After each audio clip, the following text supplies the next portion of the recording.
بالله من شرور أنفسنا ومن سيئات أعمالنا. من يهده الله فلا مضل له ومن يضلله فلا هادي له، ونشهد أن لا إله إلا الله، ونشهد أن سيدنا ومولانا محمدا عبده ورسوله، أرسله بالحق بشيرا ونذيرا وداعيا إلى الله بإذنه وسراجا منيرا. أما بعد، فأعوذ بالله من الشيطان الرجيم. بسم الله الرحمن الرحيم.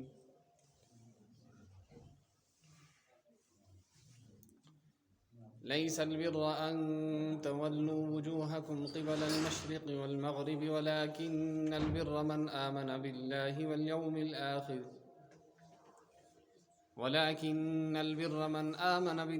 واليوم الآخر والملائكة والكتاب والنبيين، وآتى المال على حبه ذوي القربى واليتامى والمساكين وابن السبيل والسائلين وفي الرقاب،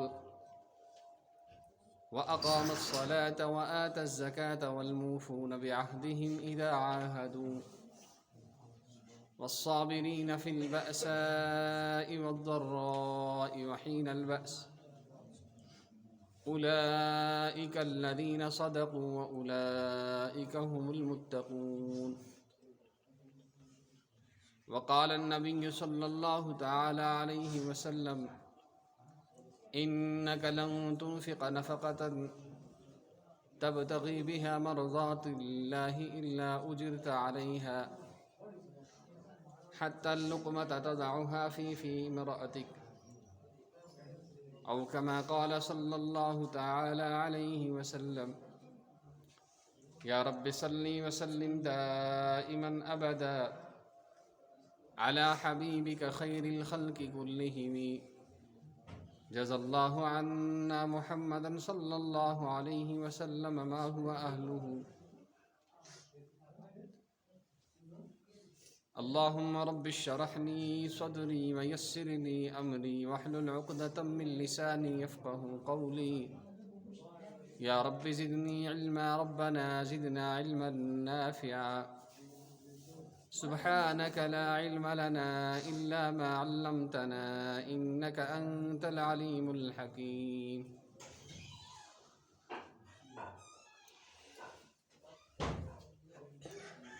بھائیو، بزرگوں، دوستو، اللہ تعالیٰ کا احسان، شکر اور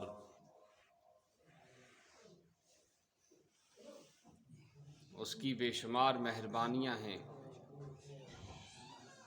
اور ان سب مہربانیوں اور انعامات میں سے جو سب سے عظیم اور سب سے بڑھ کر اللہ نے ہمیں نعمت عطا کی ہے، وہ ایمان کی نعمت ہے۔ لا الہ الا اللہ محمد الرسول اللہ صلی اللہ تعالی علیہ وسلم۔ جیسا کہ پچھلے جمعہ پر بھی ہم نے آپ سے عرض کیا تھا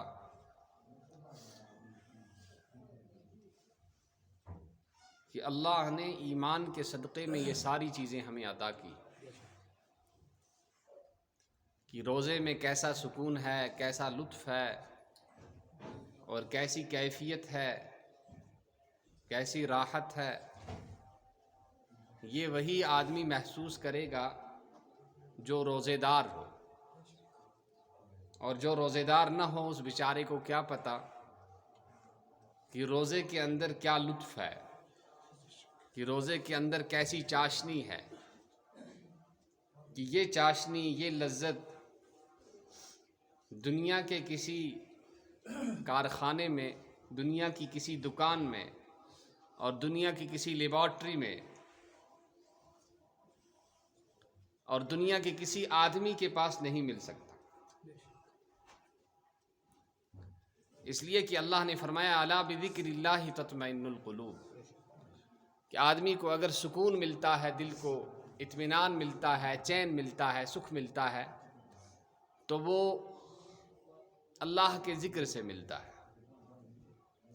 اور روزے دار آدمی جو ہوتا ہے اس کا اٹھنا بیٹھنا سونا جاگنا حتیٰ کہ پیشاب پاخانہ جو ہے یہ تمام چیزیں جو ہیں اس پر اللہ تعالیٰ اس کو ثواب دیتے ہیں. تو جو آدمی اللہ کے لیے کھانے پینے کو چھوڑ کر اللہ کے حکم پر عمل پیرا ہو جاتا ہے اور اللہ کے حکم کو مان لیتا ہے تو وہ آدمی اللہ کے یہاں بڑا پیارا ہوتا ہے اور اس کے ہر کام پر اللہ اسے اجر اور ثواب عطا فرماتے ہیں. تو آج یہ 9 رمضان المبارک سن 1444 ہجری اللہ نے ہمیں یہ نصیب فرمایا. اور کتنے رمضان ہماری قسمت میں ہوں گے، کتنے روزے ہوں گے، یہ اللہ ہی کو معلوم ہے. لیکن جو اللہ نے دے دیا، جس کا اللہ نے ہمیں موقع دیا، اس پر ہمیں اللہ کا شکر بھی کرنا چاہیے. اور اللہ کا جو حکم ہے اس کے لیے شوق کے ساتھ، بڑے ذوق کے ساتھ اور چستی کے ساتھ ہمہ وقت اور ہر حال میں تیار رہنا چاہیے.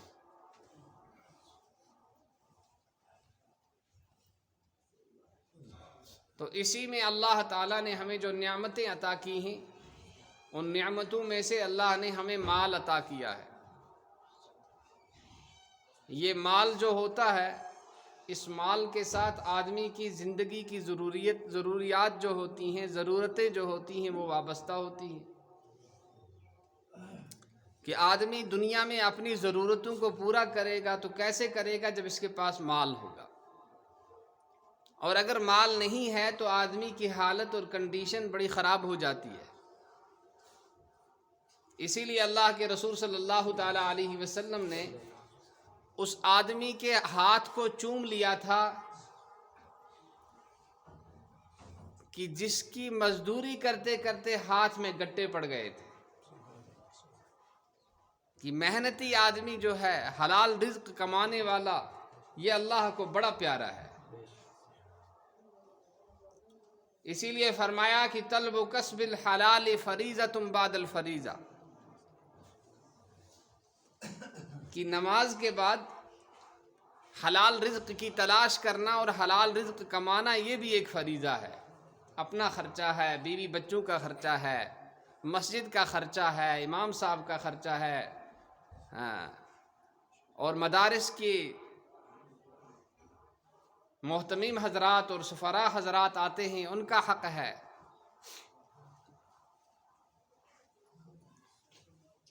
بہت ساری جگہوں پر قبرستان کا انتظام نہیں ہوتا، وہاں زمین خریدنی پڑتی ہے.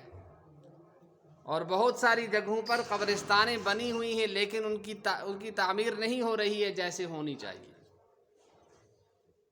کہ بس اپنے مردے کو لے کر وہاں دفن کر دیا، وہاں کیا حال ہے کوئی پتہ نہیں. کبھی آتا نہیں، کبھی جاتا نہیں، کبھی خیر خیریت پوچھی نہیں، کبھی درود فاتح پڑھنے گیا ہی نہیں، تو کیا پتہ ہے اس کو. تو جس آدمی کو اپنے باپ کی قبر پتہ نہ ہو، اپنے والد کی قبر پتہ نہ ہو، اپنے رشتہ داروں بزرگوں کا مدفن پتہ نہ ہو، تو وہ اپنی موت کو کیا یاد رکھے گا اور اپنی موت کے لیے کیا تیاری کرے گا. کہ جب آدمی اپنے قبرستان پر، مسلمانوں کے قبرستان پر جا کر فاتح پڑھے گا اور وہاں کی وہ خستہ حالی دیکھے گا، اور ایک بڑے سے بڑا آدمی جو زندگی میں بڑے ناز و نخرے کے ساتھ رہا کرتا تھا آج وہ مٹی کے ساتھ ملا ہوا ہے، اس کے اندر اتنی طاقت بھی نہیں ہے کہ وہ کروٹ بدل سکے اور وہ اوپر اٹھ سکے. تو پھر اپنے آپ کو آدمی مخاطب کرے کہ اے نفس، تیرے ساتھ بھی ایک وقت میں یہی حشر ہونے والا ہے، تیرا بھی ایک وقت یہی انجام ہونے والا ہے. چاہے تو مان یا نہ مان، لیکن یہ ہو کر رہے گا، اس میں کوئی رد و بدل ہونے کا نہیں. تو جو اللہ نے مال دیا ہے، اس مال کے کمانے کی بھی اللہ کے رسول صلی اللہ تعالی علیہ وسلم نے ترغیب دی کہ حلال رزق کماؤ. کہ ایک آدمی آیا، وہ سوال کرتا تھا اور لوگوں سے بھیک مانگتا تھا. اللہ کے رسول صلی اللہ تعالیٰ علیہ وسلم نے فرمایا نہیں ایسا مت کرو. پھر کیا کرو؟ فرمایا ایک کلہاڑی لاؤ اور کلہاڑی میں دستہ لگا کے دیا اور کہا جاؤ جنگل سے لکڑیاں لاؤ اور وہ لکڑیاں لا کر بازار میں بیچو، فروخت کرو. تو اللہ کے رسول صلی اللہ علیہ وسلم کی حکم پر اس نے تعمیل کی، اس کو مانا. تو وہ گیا جنگل میں، کلہاڑی لائی، اس میں دستہ لگایا اور اس کے بعد جنگل گیا اور لکڑیاں لا کر بیچتا رہا. کچھ دنوں کے بعد اس کی مالی کنڈیشن بڑی اچھی ہو گئی. تو وہ رسول اللہ صلی اللہ علیہ وسلم کے پاس آیا. رسول اللہ صلی اللہ علیہ وسلم کے پاس آیا تو اللہ کے رسول صلی اللہ تعالیٰ علیہ وسلم نے فرمایا کہ تو اپنے ہاتھ کی محنت کا کھائے، یہ اس سے بہتر ہے کہ تو کسی سے سوال کرے کہ مجھے دے دے. الید العلیا خیر من الید السفلی، کہ جو دینے والا ہاتھ ہوتا ہے وہ لینے والے ہاتھ سے بہتر ہوتا ہے. آج تو اللہ رحم فرمائے کہ ہمارے اندر تو ایک یہ بیماری بھی چل پڑی ہے کہ بلا وجہ بھیک مانگنا شروع کر دیا. بھائی یہ مسئلہ یاد رہے، بھیک مانگنا جائز نہیں ہے. بھیک مانگنا کس کے لیے جائز ہے؟ یہ نہیں کہ کسی کا شوہر مر گیا تو اس کے لیے بھیک مانگنا جائز ہے. ہاں، یہ نہیں کہ کوئی یتیم ہو گیا تو اس کے لیے بھیک مانگنا جائز ہے. یہ نہیں کہ کوئی بیمار ہو گیا تو اب میری کڈنی خراب ہے بھائی مجھے بھیک دے دو. نہیں، شریعت نے اس کے لیے ایک اصول قائم کیا ہے کہ بھیک کون مانگے گا؟ جو نان شبینہ کا محتاج ہو، جس کے پاس رات کا لقمہ نہیں ہے، اور اگر یہ بھیک نہیں مانگے گا تو مر جائے گا، ایک روٹی کا ٹکڑا اس کے گھر میں نہیں ہے، اس کے لیے بھیک مانگنے کی اجازت ہے. اور کتنی؟ اتنے بھیک مانگنے کی کہ اس روٹی کو، اس چاول کو کھا کر، اس سبزی کو کھا کر اپنی جان اس وقت کی 2 وقت کی روٹی اس سے مل جائے. ورنہ اپنی ذات کے لیے سوال کرنا، اپنی ذات کے لیے بھیک مانگنا یہ بالکل جائز نہیں ہے، اس سے منع کیا گیا ہے. اور بھیک مانگنا اسی کے لیے جائز ہے جس کی یہ حالت ہو کہ اگر اس نے ایسا نہیں کیا تو اس کو مرنے کا خطرہ ہے بھوک سے. ایسے نہیں. تو اللہ کے رسول صلی اللہ تعالیٰ علیہ وسلم نے فرمایا کہ یہ اس سے جو آدمی اپنے مال کو بڑھانے کے لیے بھیک مانگتا ہے، جو آدمی اپنے مال کو بڑھانے کے لیے یا اپنی کہالت کی وجہ سے، اپنی سستی کی وجہ سے، اپنی نااہلی کی وجہ سے کام کرنے کو تو تیار نہیں ہے، پڑا ہوا ہے، مفت کی روٹیاں توڑ رہا ہے اور کماتا نہیں ہے، اور پھر جب کماتا نہیں ہے تو اب اس کے لیے ایک راستہ بچتا ہے کہ اب میں بھیک مانگوں. تو اللہ نے اس کو سب کچھ دیا تھا، اس کو اللہ نے طاقت دی تھی، صلاحیت دی تھی، یہ کما سکتا تھا لیکن کمانے کے لیے تیار نہیں ہے، پڑا ہوا ہے. اب کیا کرتا ہے؟ بھیک مانگتا ہے. بھائی مجھے بھیک دے دو، میری مدد کر دو. بھائی کیا بات ہے تجھے؟ بہت ساروں سے تو میں کہہ دیتا ہوں چلو میں کام کی دیہڑی دے دیتا ہوں، آپ کام کر لو، میری منت بھی نہیں رہے گی اور تمہیں حلال رزق بھی مل جائے گا. لیکن اس کے لیے تیار نہیں ہے کام کرنے کے لیے. تو ایسوں کے بارے میں فرمایا کیا ہے کہ کل قیامت کے دن اللہ انہیں اس حال میں اٹھائیں گے کہ ان کے چہرے پر گوشت کا ایک ٹکڑا بھی نہیں ہوگا، صرف ہڈیوں کا ڈھانچہ. کیوں ہوگا ایسا؟ کہ انسان کے بدن میں اور انسان کی باڈی میں جو سب سے زیادہ عظیم اور عزت والا عضو ہوتا ہے وہ آدمی کا چہرہ ہے. کہ چہرے سے، فیس انڈیکس آف مائنڈ، کہ جب آدمی کسی کے چہرے کو دیکھتا ہے تو دور سے پہچان جاتا ہے. اگر آدمی ذہین ہو، سمجھدار ہو، وہ دور سے پہچان جاتا ہے کہ یہ آدمی کس قسم کا ہوگا، کہ کن صفات کا حامل ہوگا، اور اس کا خد و خال کیسا ہوگا، اس کی چال چلن، اس کا اٹھنا بیٹھنا کیسا ہوگا، وہ فوراً اس بھانپ لیتا ہے. تو یہ جو ہے، یہ چہرہ جو ہے اس کو اللہ نے بڑا عزت والا بنایا ہے، عزت والا بنایا ہے. جب اس نے اللہ کی نعمت، اللہ نے اس کو سب کچھ دیا تھا لیکن اس نعمت کی ناقدری کی اور بھیک مانگا، گویا کہ اللہ کو شرمایا. اس نے سب کچھ ہونے کے باوجود اللہ کو شرمایا اس نے. لہٰذا اس کو کیا ہے؟ فرمایا اس کو اس حال میں اٹھایا جائے گا کہ اس کا جو عزیز ترین اور عزت والا جو چہرہ ہے اللہ اس کو ذلیل کریں گے کہ اس نے ایسا ہی جرم کیا، لہٰذا اس کو سزا بھی ایسے ہی ملے گی. ہاں، تو کیا ہے کہ دین اسلام جو ہے یہ اپنے ماننے والوں کو ہر طرح سے ایکٹیویٹ کرنا چاہتا ہے کہ ایک مسلمان ہر طرح سے آل راؤنڈر ہو. اس کو اگر کمانے کے لیے چھوڑا جائے تو یہ شیر کی طرح کمائے, اور اگر اس کو عبادت کے لیے بھیجا جائے تو یہ راہبوں کی طرح عبادت کرے. حضرت مولانا اشرف علی تھانوی رحمہ اللہ تعالی فرمایا کرتے تھے کہ جب آپ کو دنیا کا کام کرنا ہو تو اس طرح کیا کرو جیسے آپ کو کبھی مرنا ہی نہیں ہے, کہ خوب کرو محنت سے, ایسا مزدور کام کرے کہ اس کا پسینہ نکل جائے, کہ ہمارا آفیسر اور ہمارا ملازم دفتر میں ایسی کارکردگی دکھائے کہ ہر آدمی اس کی کارکردگی پر للچائے, اور اس کی دیانتداری کا, اس کی محنت کا, اور اس کی جو ہے وہ امانت داری کا ہر ایک کے دل پر سکہ بیٹھ جائے, اور کل یہ اللہ کے دربار میں جناب رسول اللہ صلی اللہ تعالی علیہ وسلم کے سامنے اس حال میں حاضر ہو کہ اللہ اس سے راضی ہو, اور جناب رسول اللہ صلی اللہ تعالی علیہ وسلم کو اپنے اس امتی پر فخر ہو, فخر ہو. تو کیا کرنا ہے؟ فرمایا لیس البر ان تولوا وجوہکم قبل المشرق والمغرب. اللہ کے رسول صلی اللہ تعالی علیہ وسلم چند دنوں کے لیے جب مکہ المکرمہ سے مدینہ المنورہ گئے, تو مدینہ المنورہ جانے کے بعد آپ صلی اللہ تعالی علیہ وسلم جو چہرہ کرتے تھے, اپنا رخ کرتے تھے نماز کے اندر, پہلے آپ صلی اللہ تعالی علیہ وسلم کا رخ گلا کا نیندر آ گئی آیا ماں, زمانہ سن رہا تھا بڑے غور سے لیکن ہم ہی سو گئے داستان کہتے کہتے. اے فکری چلتا رہا کن کن ہاں کن کن چلتا ہاں مگر گل کا کیا پہ نندر تراوی پتہ انشاءاللہ کار جمعہ دو گو نماز پرت نندر تراوی, جمعہ دو کا نندر تراوی, نماز پرت نندر تراوی, اوتان گژھِ بالکل الرٹ بن. مسلمان کیا گژھِ آسُن بڑٕ ہوشیار دٮ۪ماغ, بڑٕ ہوشیار, یہ دینٕچ کتھ چھِ بوزٕنۍ بڑٕ غور سان, یُس گژھِ پیٖنٛتۍ پیٖنٛتۍ گژھِ أمِس یاد روزُن, پیٖنٛتۍ پیٖنٛتۍ گژھِ أمِس یاد روزُن, نہ مٔشِتھ نہ غلط بوزُن, نہ کہِ یہِ کر ییٚلہِ یہِ بوزِ اصل پٲٹھۍ بوزِ ییٚلہِ وۄنۍ اگر یہِ شوٚنگ یِم ٹھان گٔے بنٛد, یِم ٹھان گٔے, یہِ ٹھان تہِ گوٚو بنٛد, اَتہِ ووتھُے نہٕ کینٛہہ, یُتھ آو تیُتھُے درٛاو. تو جناب رسول رحمت صلی اللہ تعالیٰ علیہ وسلم تقریباً 3 رٮ۪تن روئے مبارک کران نمازِ منٛز کوکُن بیت المقدسس کُن, یُس فلسطیٖنس منٛز چھُ سون قبلہ اول.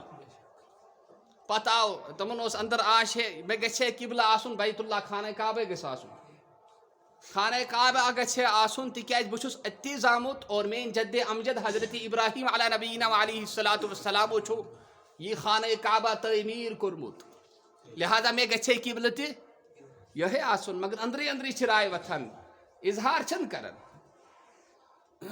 بہرحال یہ اوس ٹٲٹھۍ سُنٛد آش, یہ اوس ٹٲٹھۍ سُنٛد تمنا, یہ اوس خانہ مالہِ سُنٛد تمنا, یہ کتہِ یی رد کرنہٕ, یہ یی نہٕ رد کرنہٕ. قد نرى تقلب وجهك في السماء, یا رسول اللہ صلی اللہ علیہ وسلم تُہۍ ٲسِو وحی انتظار آسان کران, تُہُنٛد روے مبارک اوس آسمانس کُن وتھان تہٕ وتھان, امہِ موٗجوٗب زِ جبرائیل امین ما یِم یہِ حکم ہٮ۪تھ زِ تُہُنٛد قبلہ حظ چھُ تبدیٖل گوٚمُت, تۄہہِ چھُو خانہ کعبس کُن کیٛاہ کرُن, بُتھ چھُ کرُن. أسۍ حظ ٲسۍ وٕچھان سُہ سورُے تُہُنٛد سُہ ایکشن یُس تُہۍ کران ٲسِو. پتہٕ آو سُہ حکم, بہرحال خانہ کعبہ آو سُے تھاونہٕ. خانہ کعبہ کُس آو تھاونہٕ؟ خانہ کعبہ آو بیت اللہ شریف تھاونہٕ. کُس آو تھاونہٕ؟ عبدالرشیٖد, گۄڈٕ کُس اوس؟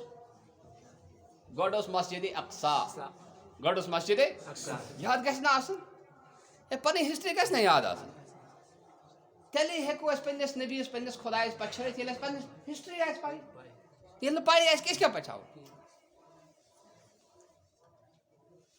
تہٕ گۄڈٕ اوس مسجد اقصا, وۄنۍ آو حکم دِنہٕ کۄکُن پھِرِو پنُن روے خانہ کعبس کُن.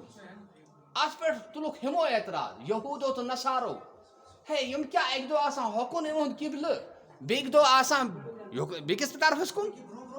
پٔکِو برونٛہہ کُن, بِہِو اتحیاتس منٛز, پٔکِو برونٛہہ, یتھ سفر ہاں اکہِ بِہِو یتھ سفر, ایٚکہِ جزاک ماشاء اللہ تعالیٰ کرنو. جزاکم اللہ باش